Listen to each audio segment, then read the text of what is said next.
रखवारा बहुत जोर।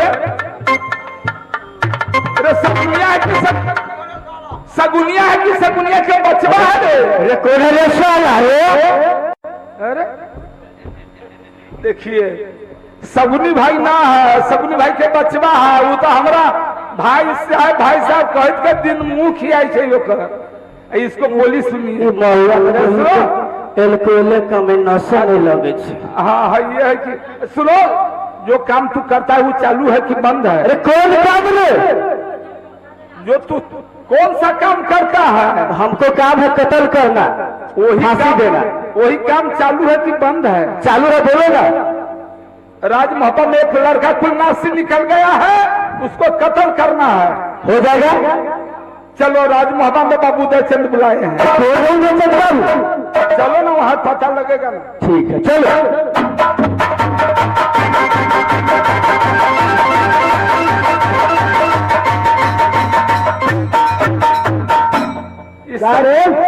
इस सगुनिया के छोटका बचवा है। क्या हो रहा है? साला के बोलने के ढंग में। अरे चलो कोई भी डूब है कत्ल कर देगा। हाँ आ गया। क्या रे? अरे सुनो, तुमने धंधा चालू है कि बंद है? चालू है, चालू है, चालू है। मेरे पास में एक पुत्र है। हाँ, वो पुत्र खुलनासी निकल गया। हाँ, उसको जंगल में ले जाओ। हाँ, चित्ते सुता देना। ठीक है। सीना पर बैठ जाना। ठीक है। छुरा मार देना। ठीक है। कलेजा निकाल लेना। ठीक है। मैं इनके पुतली ले लेना। ठीक है। मैं से रहूंगा तो मेरे बाला पर हाजिर कर देना, नहीं रहेंगे तो भाभी सोना के महल में हाजिर। ठीक है।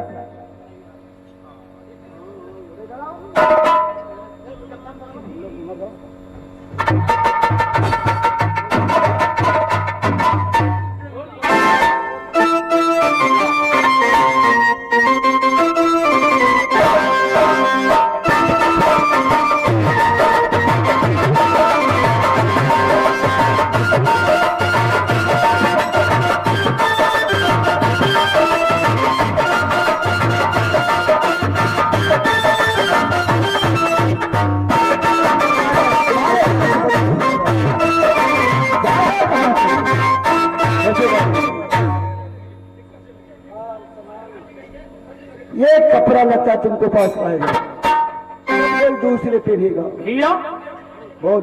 एक बात याद है क्या? हो इसी बेटा का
लौट बेटा, किसका कौन बेटा है? अरे बेटा जागा होगा, बेटा जागा फिर बेटा होगा। ये दौलत जागा दौलत लौटेगा, अरे भौजी लक्ष्मिया नानी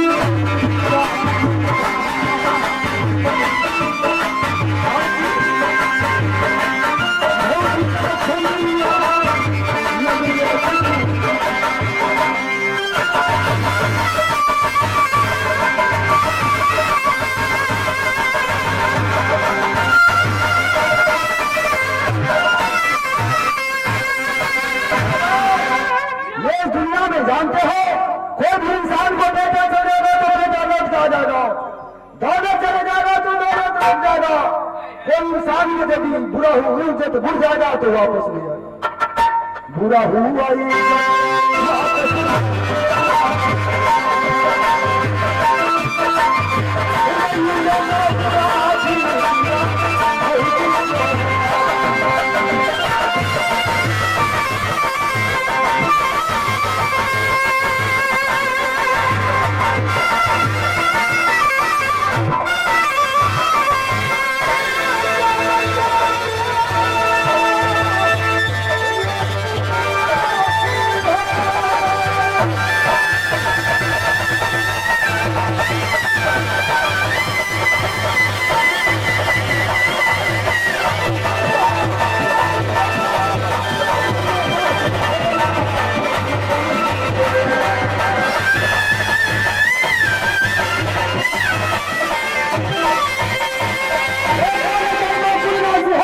नहीं नाश रहेगा न बंसी बोलेगा, हाथ में कहानी हो जाएगा, यहाँ से चले जाएगा।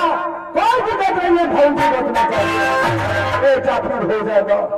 जोड़ा हुआ वापस बोलेगा चंदा भैया एक बात सुन लीजिए। सोच रहा था बात है भैया, जानते हैं क्या भगवान प्रहलाद को सहाय था, उनको पिता कुछ भी कर लिया।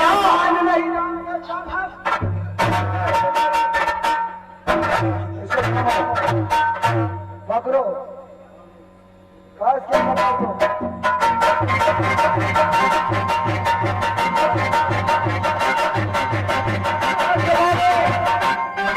के बाद इसको छोड़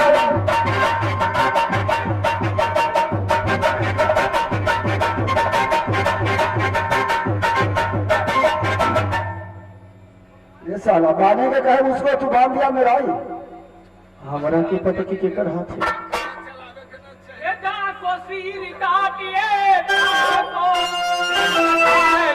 अच्छा खेल देखिए महाराज,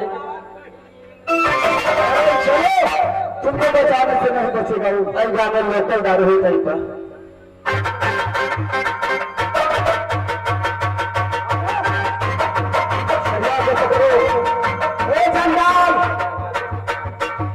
रुक जाएगा रे चंदाल, इसका कहना हम मेरा सुन लो। हाँ। इसको जंगल में ले जाओ, ठीक है। सीधे सुझा देना, ठीक है। सीना को काट करके अच्छा और कलेजी निकाल लेना, अच्छा खैन के पुतली निकाल लेना, ठीक है। मेरे पास हाजिर करना, नहीं मैं रहूंगा तो भाभी सेना के पास हाजिर कर। ठीक है महाराज। सुनो कहीं छूट गया तो समझ जाओ उधर है, कहीं जान गए कि छूट गया तो साला तुम्हारे बाल बच्चा तक तो स्वाहा कर देंगे। महाराज करेगा तो करेगा, फिर नहीं होना ऐसा होना चाहिए। जय मां दुर्गा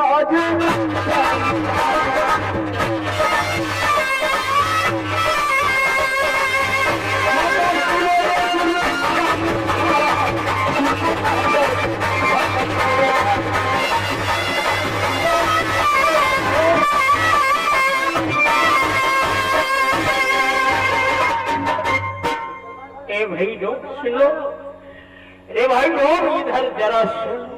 हाँ बोलिए। जो महारानी हाथ जो मोरंग वाली है, भोला सती नारी, उनकी हाथ की बहुत दाना पानी तुमने खाया है, बहुत नीमक खाया है। उनको नीमक के सेहत देना, क्योंकि बेटा जंगलिया को बद नहीं करना। इसी बाकरा के मारकर गोर कलेजा आंख का नैन का जो पुतली होता है निकाल के महाराज को बंगला पर हाजिर कर देना। प्राण ये बताएगा ये दो माला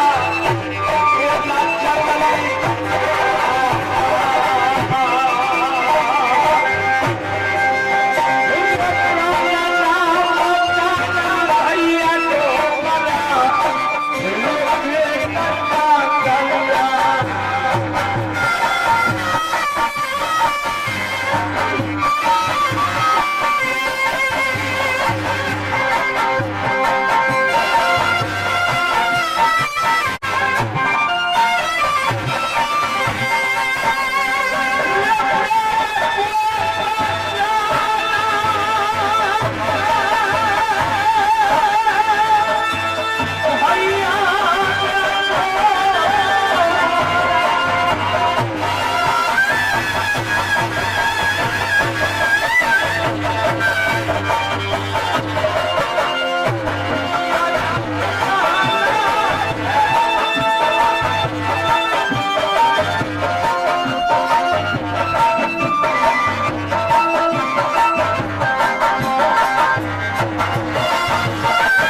बहुत पुराना धूना हुआ, तुम्हारा फांसी का समय हो चुका है, कुछ खाने पीने का मन कर रहा है, किसी से मिलने का दिल कर रहा है, किसी से नहीं मन कर रहा है, तो तैयार है तो सब अंदर खड़ा हो जाओ। इस दुनिया में जिंदा होंगे जब ही मरता है, नहीं जिंदा रहना चाहते ये कर मास दोबारा नहीं मिल रहा।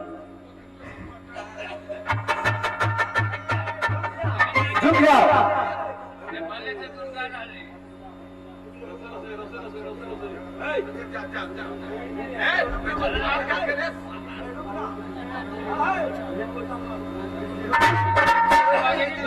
जीवन अगर पीठ मुझे दारू पर मारवी चिखना शुरू हुआ।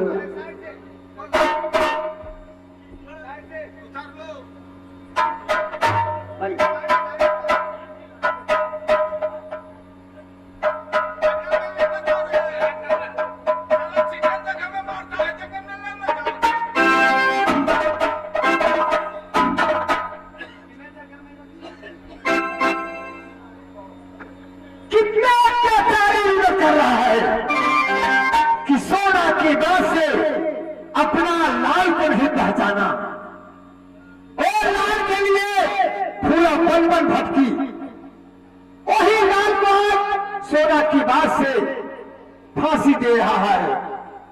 कैसा जमाना है, जाती है पूरा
कोई कम नहीं है। अगर ये जीत बन जाएगा, अगर बेटा उधर बन जाएगा तो कोई कम नहीं है। इधर जीत बन जाएगा तो मुझे पूरा कौन भरेगा? इसलिए कि मैं जाकर उसे जान बचा लेती जान नहीं बचाएगी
हमें देकर भाग जाएगा।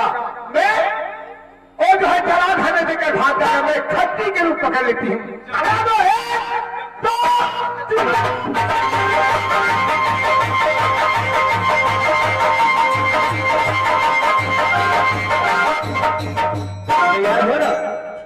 तो आए तो मैं लेट गए। चलो लेट गया, ठीक है।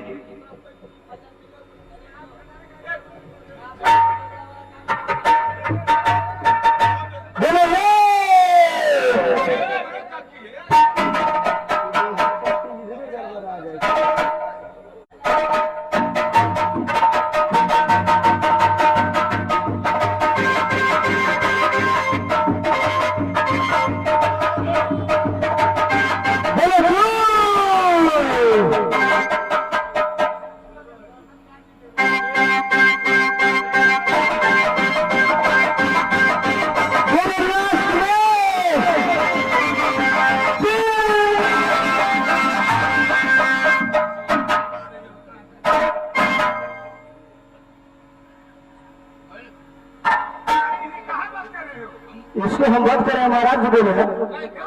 महाराज बोले हैं। कौन बोला है? महाराज बोले हैं। महाराज उन्हें चंद। हाँ, इसको मारने के लिए? हाँ। नहीं। काहे नहीं? इसे नहीं मारो। काहे नहीं मारेंगे? मैं खट्टी हूँ। हाँ, ये बात सुन लो। हाँ। अगर तुम अभी मार दोगे उसे, हाँ, ना समझल नासा में है। हाँ, ठीक है। अगर मार दोगे और चले जाकर उन लोग को दोगे, हाँ, हो जाएगा सोना के पास। हाँ। फिर इसको कहाँ से तुम दोगे? तू कौन है रे? कौन है? मैं खट्टी हूँ। खट्टी? हाँ, मैं बकरी खरीदती। अच्छा, बकरी खरीदने वाला? हाँ हाँ। अरे बेहुदा, तो ये जंतु कहे तो चले आया? ये जन देखता है आदमी कत्ल हो रहा है और तब यहाँ तू चले आया? इसी जगह विराट कोई बोहनी नहीं हुआ है। अच्छा, बोहनी नहीं हुआ? इसी जगह से नहीं पूछा। बोहनी नहीं हुआ है। सुबह सुबह कोई कमा के तुमको नजर पड़ गया? हाँ हाँ हाँ, कहाँ पर नजर पड़ गया? हाँ, इसीलिए बोहनी नहीं हुआ। देखो, ये गरीब आदमी है, हुक्मी सिपाही है, हुक्म को पालन करना इनको धर्म है। अच्छा, महाराज का है कत्ल कर करके कोर्ट करेज लाने के लिए इन्हें पैसा जो सरकार है वो मिलेगा। ठीक है, पैसा इससे बहुत मिल जाएगा। पैसा बहुत मिलेगा इससे। कौन देगा? कौन देगा? अरे इस बच्चा को उठाओ।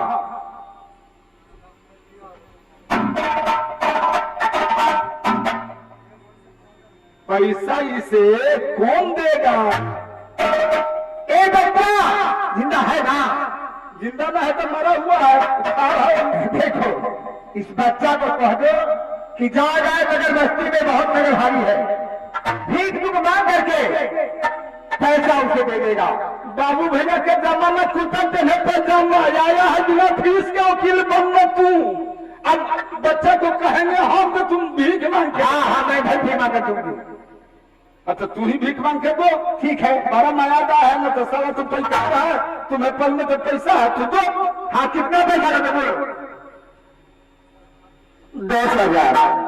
10,000? हाँ ठीक है, 10,000 रुपये मिल जाएगा। बच्चा को छोड़ दोगे ना? हाँ छोड़ देंगे। ठीक है बैठो। ठीक है। किसी ने बचा दिया, इसलिए बच्चे मरना चाहता हूँ, लेकिन आप कहे बचाए। देखो तुम रो मत बच्चा, जा बहुत बड़ी भारी है, इसे भीख मांगकर दे देना। कहीं एक हंसी बगी खरीद करके और करे दे देगा, और लेकर जाएगा धब्बा। क्या भीख मांगना पड़ेगा? जो मेरी भाई अपने जान बताने के लिए बहुत लोग कुछ भी कर लेता है। जाओ फिर कुछ मांग कर इसे कुछ पैसा दे दो और जाकर कहीं खसी बकरी खरीद लेगा, और लेकर जाएगा, मतलब को दे देगा, तुम्हें जान बचाएगा। और तुम उनके चलना तो आगे कोई यदि मिलेगा उसे तो विचार कर लेगा। ठीक है, करके पैसा दे देता हूँ तुम्हारी जान बचा सारी करूंगी। मेरी जान यही सुना गई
भीख मांगता है, रोज से भीख मांगता है। कैसे कि गांव घर में जाएगा तो भीख मिलेगा। मैं गाँव घर में जाता अहाँ सब जहाँ छी तही रहो, गाड़ी वाला को बैठे ले आते, सब आदमी उठ बैठ न करो। आइए, अच्छा मांग लो, चौकी पर बैठ के मांगो।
कीजिए।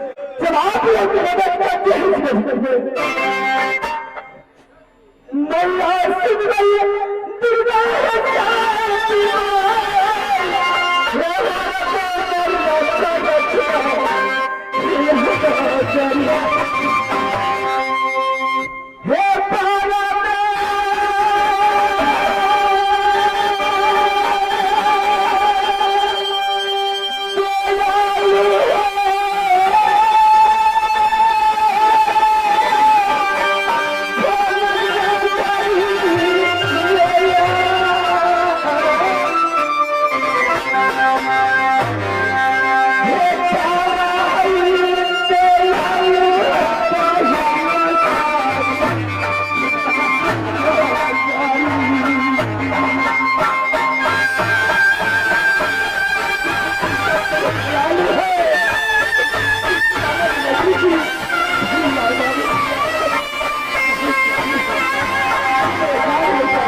दुर्गा